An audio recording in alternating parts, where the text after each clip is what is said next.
Allow me to volunteer a little thought experiment. When a pharmacist is going through her day to day, how many times does she rack her brain over derivatives from calculus? When a software engineer is working his way through his 9 to 5, does he really spend his time reminiscing over the periodic table? It would be fair to answer both of those questions with a simple no. Students spend hours of their lives studying and surviving calculus exams, biology labs, and English essays, but much of that work seems to be a waste of time that could have been spent learning more relevant things. With the benefit of hindsight, most adults see that much of the hours they put into high school was for the credit of the grades, not the usefulness of the information. So, why does the knowledge taught in American schools always feel so useless? I'm your host, Christian Johnson, and I'm joined by Arizona high school students on today's Spot On. So, Arpana, what should schools teach to help students feel prepared for the real world? I think schools should teach us about things other than academics. Even though academics are important, they aren't everything in this world for survival. Maybe teaching us about filing taxes, registering for voting, or writing a resume will help us a little more rather than the quadratic formula. So, Dagny, that was a wonderful answer. But, Dagny, do you have anything else to add? Pretty much what Arpana said. Taxes, putting together a resume, doing quick receipt or store percentage maths, how to apply for a job. Those are some pretty basic things. Not everything in school you learn is completely useless, but there are multiple things that are irrelevant. I also feel more individualism could be good. Right. So, Shannon, how has school provided a safe space to teach as well as for students to grow as an individual? They discussed earlier how we need to teach new, different things, but do you think school has provided a safe space to teach those things in the first place? Well, for one, I don't know how it is for other schools, but for my school, I feel like they did because of, that kind of being lenient and not so quick to judge of what's going on and give you many opportunities and such. Right. So, Arpana, do you have anything to add to that? How do you think your school has handled the safe space of learning? For me personally, schools providing an opportunity for me to pick and choose my courses help with individuality.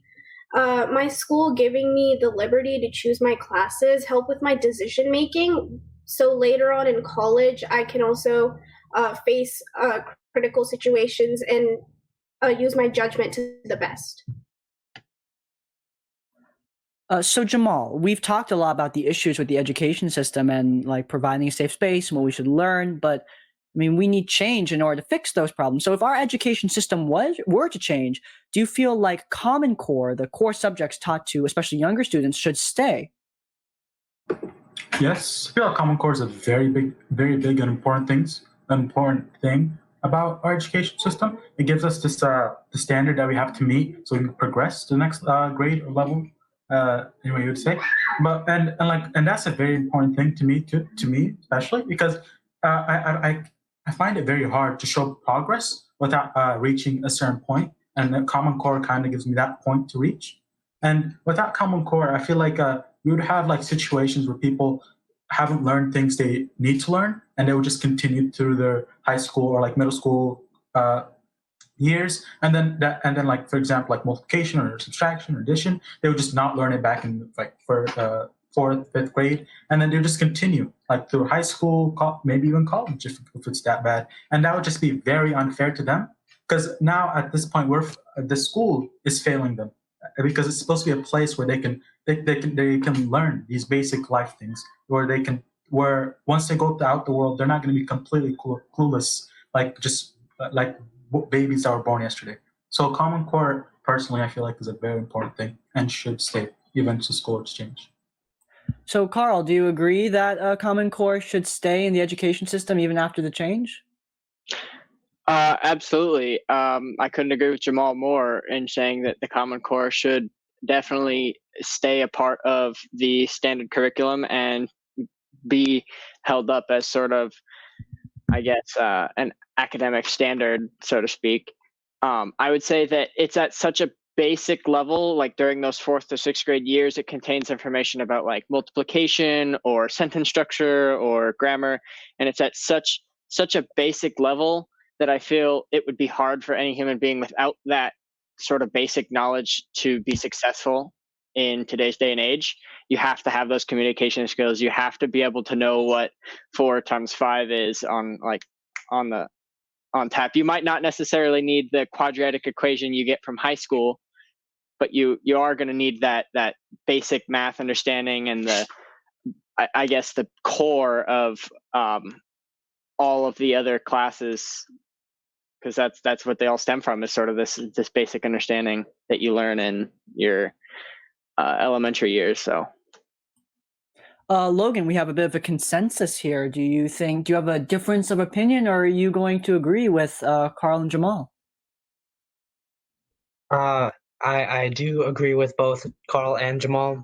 I do feel like the Common Core has that, as Carl said, that basic structure of knowledge that is needed throughout life, and I do believe that it also provides an introduction of what you kind of aspire to be as you grow up, as you kind of lean forward to more creative arts from one side as more logical arts from the other side. So I think that yes, that if anything were to change, I feel like the Common Core structure we have now is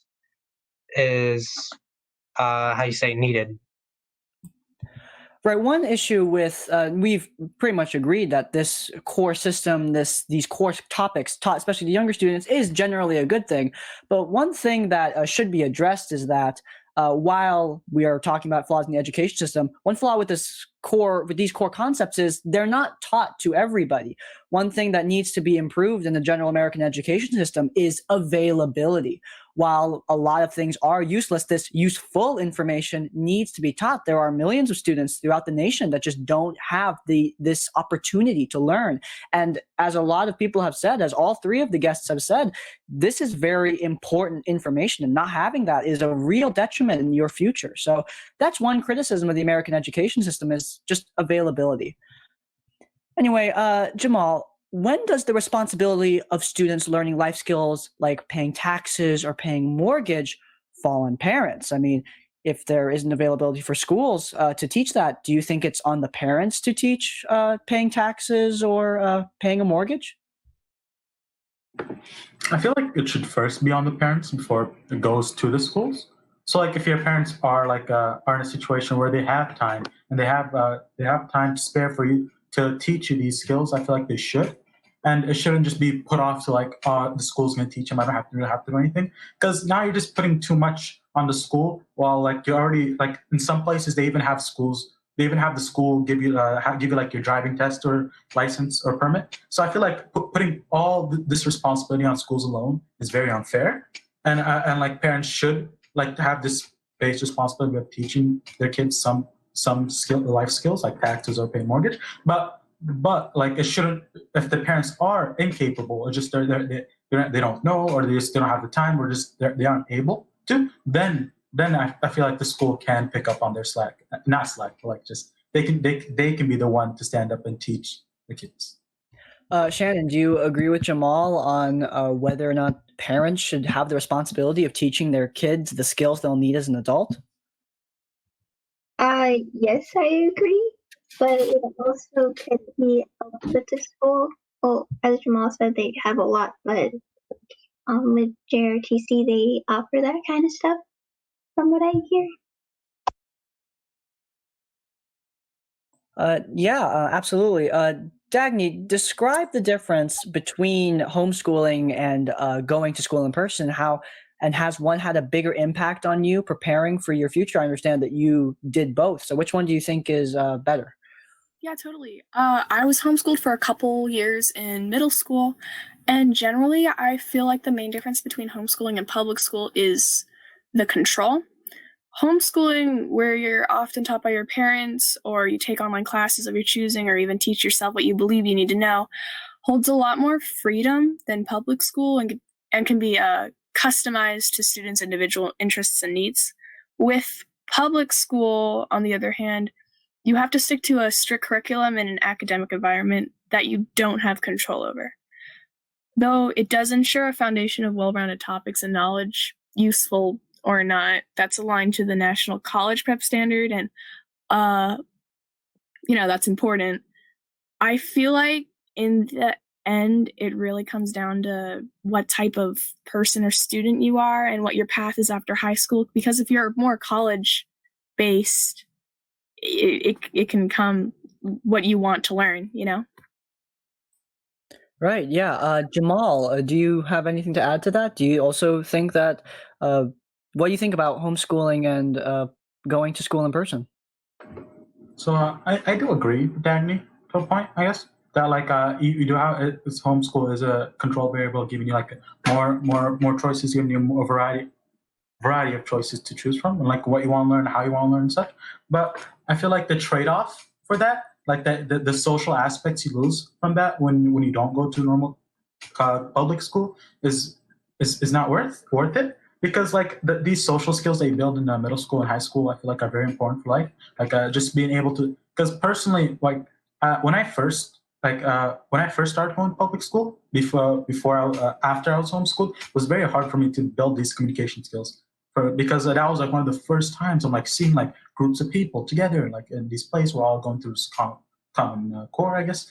And it just going up to talk, like building the courage, going up to talk to people, or just doing anything social, just felt like this huge mountain I'm pushing. And I feel like if I were just to go to public school from the beginning, I feel like that it wouldn't have been as big of a hurdle for me as back then. And on a what's the word, educational level, I guess, is that like I do think homeschool is better, because I feel like Dagny said, you do have a variety of choices you can learn, and it can be like a pathway to what you want to do after high school. Because we're not all just gonna be like, I'm going to college straightforward. But some of us want to go to like maybe grad, maybe just to work right after high school, and just homeschooling and learning these skills can be very important. Dagny, do you have anything else to add? Yeah, I completely agree. With homeschooling, it really depends with the parents, in a lot of cases, because with the social stuff, school is good for getting more socializing. But if you have different parents that see homeschooling a different way, they're going to figure out, because like, for instance, a couple of my friends and me, for a while, we went to like a co-op and we saw kids, but then there was a point where, not much, I wasn't getting that much people. So I think that is a good thing about school. Right. So, Arpana, is there anything? Oh, sorry about that. Carl, is it necessary to go in person for education, or is online school acceptable? And we talked about how homeschooling is really valuable to some people. And do you think that online school has the same value when compared to going to school in person? Yeah, no, it definitely has, I would say, an equal value, if not a greater value, because it sort of gives the student at that point the opportunity to control their own education and progress at their own speed, especially with like particular online courses that I've seen. Like I know K through 12 is sort of has a curriculum based around that sort of functionality, but I would say that it also has an increased value in today's sort of technology rich environment, where everything is sort of moving, technology keeps moving on and on and on, and we see this ever increasing like I work from home up in higher like job environments and things of that nature. So I think that it absolutely gives sort of an intro into that might be like later in life.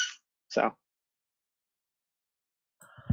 Shannon, do you agree that online school is just as proper as going to school in person? Yeah, like what some other people have said, like Dagny and Jamal and Carl, how with online school you have more freedom with what you can do and what you do. But like was I think that like in person school, you know, when you walk into the school and you're physically there is just as important too, because I guess some of this is what I mentioned. You learn skills, social skills and such. So like you're you're not you. Yeah. Yeah, Logan, if life was like a game and school is the tutorial, why is it so long? Okay, well, you see, if I were to compare life to any sort of game, I would compare it to Dark Souls. And I say that because Dark Souls is an incredibly unpredictable and unforgiving sort of game. So to have that sort of tutorial to kind of prepare you for that, because that's how the real world can potentially be. It can be unforgiving and it can be kind of cruel. But to have that base knowledge to know how you can be able to pick yourself up and how to be able to use your skills to combat whatever comes your way in life. I'd say it would be it how you say it definitely Would be it appropriate? definitely has that sort of effect, a Hmm. knowledge that you need. So what you're saying is that the reason the tutorial is so difficult is because the game is also difficult as well? Definitely. Yeah. Shannon, do you agree with that? Do you think the difficulty and dreadedness of life justifies the length and difficulty of school? Yeah, at least then you kind of have somewhat of a break before it actually starts. Easy mode, kind of. Yeah, that's reasonable. Jamal, we've talked about how difficult school and life can be. Do you think that school has prepared you for the working world after you graduate? Yes, to a certain degree, because my school has like taught me these certain skills that I feel like are important right now. Like right, I took like the networking cybersecurity course in my school, and I feel like that's a field that's going to continue to expand in the future. So like specifically for me, I feel like that my school has prepared me only for that field though. I feel like if I were to ever expand or just go into any other field, I'm a need others I'm gonna need others to rely on, or just get somebody to give me this like basic foundation on the other topic. That isn't what my school taught me. I feel like my school has uh, has only given me like two paths, I guess. Like one is like going to college, and the other one's just like the networking aspect. I said if I were to like just go to a different high school, that was just normal curriculars and such, no added extras. I feel like my only path would have been high school. I don't feel like I would have felt prepared for the real world. Right, you go to Phoenix Coding Academy, right? Yes. All right. So, Logan, what school do you go to? You also go to Phoenix Coding Academy? Yes, I do. So do you agree with him and think that it has prepared you for the real world at large? I feel thinking on it now that I feel that there could have been more that could have been done, and not to say anything bad or anything, but I feel that it did prepare me the best that they could, to the best of their ability. And I feel like I wish I did have a bit more opportunity to learn certain things, like say I know some schools they do private tutoring for driving lessons, and I feel like that would have been pretty cool for if my school were to do that, because I still don't know how to drive yet. But but I do think that regardless that they prepared me enough to know how to take care of myself. That's awesome.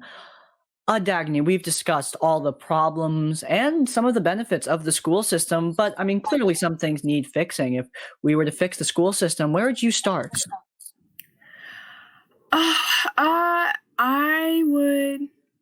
I would give the students more choice over what classes they're taking and what they're learning, because in most classes you have to learn and remember what the school system gives you, whether you want to or not. It's kind of just the feeling of spending time learning something on a specific topic that you're never going to use later in your personal life, depending on what you think you want to do after high school, instead of spending time learning something you think is beneficial to you For example, I'm taking this class, Spot 127, because as a freshman, there's not really any opportunities currently at my school for Photoshop or digital media. That's all I have to add. Oh, no, that's all right. Dave, how do you think we should start fixing the school system? So shortening the school day and and doing more extracurricular activities, because then it would be a good start, because it would give the student more control over what they're learning and a wider variety of extracurricular activities would also help. Right. Does anyone have any finishing thoughts before we wrap this up? Yeah, I just wanted to say that, overall, the discussion was excellent, and it really made, us as teens, it makes us think, the benefits and some of the things going on at school that they could possibly improve on. It's something we do almost every day, and we try to think if it will really help us once we leave, school, and we go out into the bigger world, kind of like Logan said earlier about the tutorial and why it's so long. It's to prepare us for the big life that's ahead of us. And like for me, schools might not always give that opportunity to prepare you for the future you want. You know what I mean? So it's like Dagny, she's taking Spot because school doesn't provide her with the opportunities that she wants. So she has to look into other opportunities outside of school. But it could also be beneficial to you. I've said that I had a video production class, and it helped me get into Spot and even find a job at Spot 127. So school essentially helped me get a job. But, there's those things that people also say that parents can teach you because they've been through everything. But overall, a really great discussion. Everyone brought up such amazing points, and just a really great job. All right. Well, that's all the time we have for today, folks. I would like to thank all of my guests for joining me and sharing their thoughts. If you guys enjoyed this episode of Spot On, please do leave a like. If you want to see more episodes of this show, then please do hit subscribe. And if you want to leave a comment and leave us your thoughts, then go to the comment section down below. That's it for now. I'm your host, Christian Johnson, and this has been Spot On. Thanks for watching, everyone.